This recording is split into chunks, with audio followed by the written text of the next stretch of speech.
Step out the car, sir. Don't grab me, please. You won't need this right now. Step out. Don't grab my phone. That's my rights. Okay. Whoa, whoa.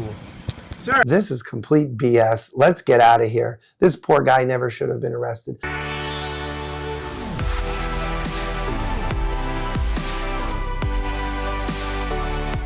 I'm Adam Rossen with the Rossen Law Firm, and in today's video, we're going to be talking about a DUI case from a few years back that we won, not based on in-car camera or body-worn camera video stuff, but our client having the wherewithal to take out his own iPhone and film the police while they were acting badly and violating his rights. Now, before we get into the video, if you're not a subscriber, please subscribe. We love making these videos for everybody and having you guys watch our videos. So please do that. Make sure to like this video and definitely comment. We want to read and hear your comments. We do read them all. Now, this particular case happened 10 years ago. It's an old case of ours, but I wanted to bring this to your attention because this case was before body cameras were around.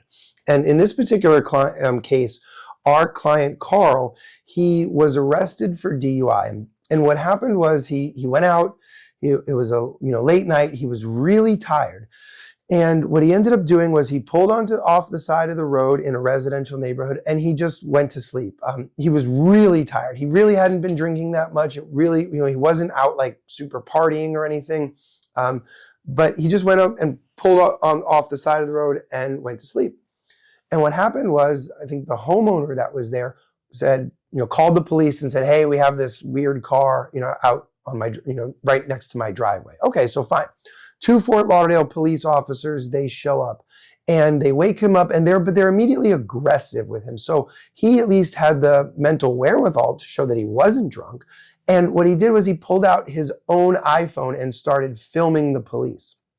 And in his video, in Carl's video, you see that the cops are very aggressive. They actually grab his hand and they try to physically drag him out of the car. And Carl says, whoa, wait a minute. Don't touch me, please. Don't touch me, please. And he was polite, respectful, and asking questions. Why are you doing this? Why are you here? What's going on? And they didn't want to give him any explanation or treat him like a human being. They just wanted to use brute force. So eventually they take their hands off of him and Carl starts to get out of the car.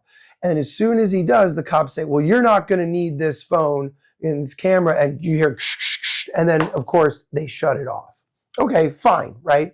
So that's what they did. Well, we had this and Carl was insistent that he was not guilty of DUI. I fully believed him. And we decided to push this case all the way through to trial because back 10 years ago, the prosecutors in this particular case, they didn't want to hear it. They didn't want to believe it. They didn't want to do anything. And they just said, nope. It's a DUI or nothing. And credit to Carl, he said, no, I'm going to stick up for myself. And we said, yeah, let's go to trial. Let's do it. So we're in trial and I'm cross-examining these two officers and I'm grilling them. And they go, well, yeah, he had his, he took out his phone and he filmed and and I'm grilling him about it. I'm asking, well, did you have any problem with that? Oh, no, absolutely not. Really? You didn't? No, we actually told him that he could go ahead and prop it up on his dashboard and film us. It's just, he couldn't hold it in his hand because we needed his hands free to do a DUI investigation. I go, really? And you explain this and, and I just kind of led them on and they were like, oh, absolutely, no problem. And in criminal cases, we have something called discovery, which means we had to turn over our videos to the prosecution. And I don't know if these cops ever watched the video or not, because their story was so wild and different than what actually happened. It was mind blowing how different their story was under oath, right? And it was like it was two different situations. Ultimately, the good guys won. The jury went back, they deliberated for 5 minutes, which what that means is the jury sat there and said, this is complete BS. Let's get out of here. This poor guy never should have been arrested. And 3 of the 6 jurors stopped to actually shake my client's hand and apologize and say, we're so sorry that you went through this. So here's just another example. Today's day and age, we have a lot of body cameras. They're not infallible. The police do manipulate body cameras, but right? We've only had them for a few years. So here's another example of a case 10 years ago where if it wasn't for the client taking out his phone and filming the police, who knows what would have happened? Maybe he would have been convicted of a crime that he didn't commit.